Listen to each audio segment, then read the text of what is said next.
que boire avec la cuisine japonaise, asiatique en général, japonaise ici en particulier. Spontanément, on aurait bien sûr envie de dire du thé, mais en France, un bon repas sans une bonne bouteille, on se sent un petit peu orphelin. Alors bienvenue dans la série des vidéos Accord Mets et Vin de Le Vin à la Bouche. Si vous souhaitez ne manquer aucune des propositions, des idées d'accords et puis de formation aussi que je vous propose du point de vue du regard du sommelier, bien n'hésitez pas à vous abonner à la chaîne pour recevoir, pour suivre l'ensemble de ces activités. Alors, en réalité, je profite d'être à Lille dans un restaurant japonais que je conseille sur l'accord Mets et Vin, sur la formation de l'accord Mets et Vin, et bien pour vous faire part un peu de nos réflexions, de nos travaux, et puis des conseils que j'ai pu leur apporter dans cette audit, parce que je me dis que c'est une question que beaucoup de restaurateurs d'abord peuvent se poser, et puis que nous, en tant que particuliers, quand on reçoit chez soi ou quand on va sélectionner du vin au restaurant, sont des choses qui évidemment peuvent bien sûr nous servir. Alors, la première chose, c'est que les règles de base sont les mêmes que pour n'importe quelle cuisine, ça va de soi, c'est une évidence. Hein.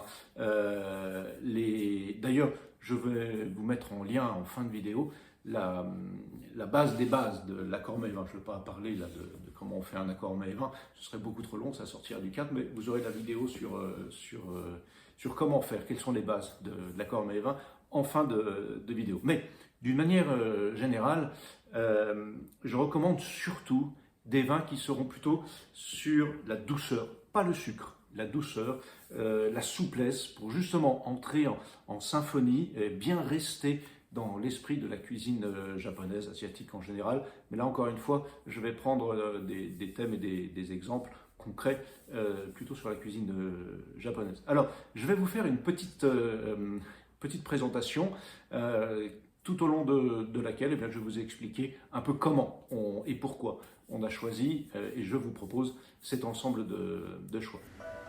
On le sait, lorsqu'on va dans un restaurant asiatique, japonais en particulier, on y va pour une ambiance, pour un style de mets particulier, mais également pour une ambiance apaisée, apaisante. C'est pourquoi, d'une manière générale, je recommande, comme je le disais, surtout des vins sur la douceur, pas le sucre, mais la douceur, la souplesse, pour éviter de briser l'esprit de cette cuisine elle-même souple et ronde. Alors, il vaut mieux éviter les vins nerveux et acides, type muscadet, petit chablis. Il vaut mieux éviter les vins aux arômes trop puissants, type vin du sud-ouest, avec les cépages ubi, certains sauvignons qui peuvent être exubérants. À l'inverse, les vins à base de vionnier, de roussanne, de marsanne, les blancs de Côte-du-Rhône et du Sud, les chardonnays, et surtout les vins à base de grenache, type vin du Languedoc ou Châteauneuf-du-Pape, sont au contraire très adaptés par leur souplesse, leur rondeur. Des vins blancs passés en fût de chêne aux arômes fumés, comme le Pouilly fumé, pour les plats à base de saumon, d'anguille, de poulpe. Et si on veut monter en gamme, alors le Chablis premier cru, particulièrement adapté. Des rouges frais, mais aussi plutôt souples, donc soit passés en fût de chêne, soit issus de vieilles vignes. Je recommande d'éviter les cépages acides, type Cabernet Franc, Cabernet Sauvignon, le Chinon, les Saumur, les Bordeaux, les Bergerac. Évitez les cépages tanniques et lourds, type Merlot, même s'ils sont plus souples. Tannat, bien sûr, c'est vin du sud et ouest. Balbec, vin de Cahors. Mourvèdre, vin du sud et de Bandol. Privilégiez au contraire les cépages Grenache pour leurs fruits ronds et confiturés sans sucrosité, ou les Pinots noirs sur la fraîcheur. Les Gamay, mais alors plutôt du Beaujolais que de Touraine ou Savoie pour éviter l'acidité. J'exclurai donc les Bordeaux, ou alors aller sur un Saint-Émilion si vraiment vous en voulez un, voire à la lande de Pomerol sur la souplesse. Et si possible, alors les réserver pour les yakatoris de viande rouge. Surtout les médocs, à éviter, vins austères, rudes, qui demandent longtemps pour s'ouvrir.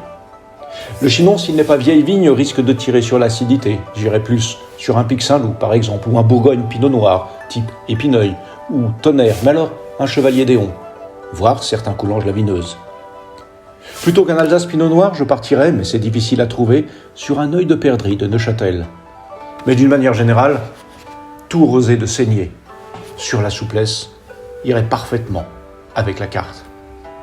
Le Tavel est un bon accord qui va avec toute la carte, mais je ne le prendrai pas en 2021, année trop vive. Au contraire, plutôt privilégié 2018, 22, 23.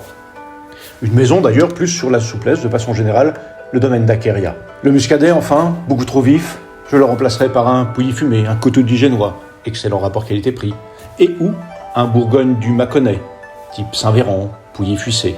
Les accords mets et vins répondent à des principes qui sont autant de la logique que de la chimie. Les poissons préfèrent les vins blancs et les viandes les vins rouges, mais cela est plein de nuances, et la cuisine japonaise est une de ces nuances. La particularité de la cuisine asiatique est dans sa souplesse, un rien sucré. Le poisson cru qui relâche son gras en bouche, les sauces, la cuisson du riz et les aromatiques des herbes interdisent d'aller sur l'acidité et la fraîcheur au risque de briser le plat et surtout l'esprit souple et doux de cette cuisine.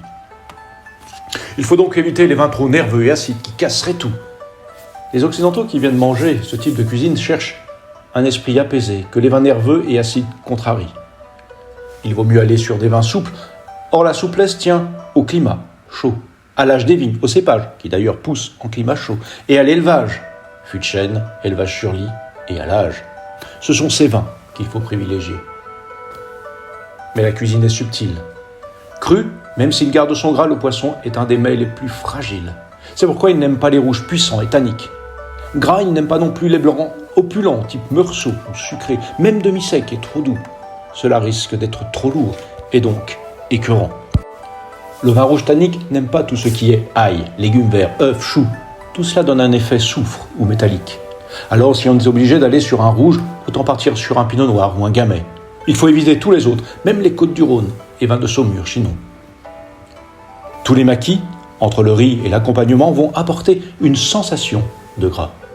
Il faut éviter les blancs trop gras et trop nerveux, mais aussi les rouges qui seront trop forts en puissance et risquent d'assécher le plat. Un Gewürztraminer, non vendange tardive, a l'avantage d'être sec et rond. Ça lui donne une belle souplesse. Mais le mieux ici serait un rosé de saignée, type Tavel. Les yakitoris en poisson répondent aux mêmes critères que les poissons en sushi, sauf qu'étant cuits, ils sont moins fragiles et peuvent accepter un rouge plus puissant, mais sur la rondeur, type Grenache. Les viandes rouges passeront avec un rosé de saignée, comme avec tous les vins rouges conseillés plus haut. Les viandes blanches préféreront un rouge léger, type Pinot Noir de Bourgogne, ou un blanc plus rond, type Côte du Rhône. Enfin, pour les desserts, le plus adapté est encore un Gewürztraminer sec, si on veut éviter le sucre, ou vendange tardive, si on veut plus de sucre. Les arômes de rose et de litchi sont parfaits pour ce type de dessert. Enfin, si vous souhaitez avoir un accord sur l'ensemble, il existe deux types de vins passe-partout pour ce type de carte. Les rosés de saignée, dont j'ai abondamment parlé, ils sont exactement dans l'équilibre de la cuisine s'ils ne sont pas trop verts et vifs, comme l'année 21. Et parmi ceux-ci, je conseille particulièrement, encore une fois, l'œil de perdrix de Neuchâtel. Et puis les Beaujolais Village, s'ils ne sont pas de mauvaise qualité et trop acides.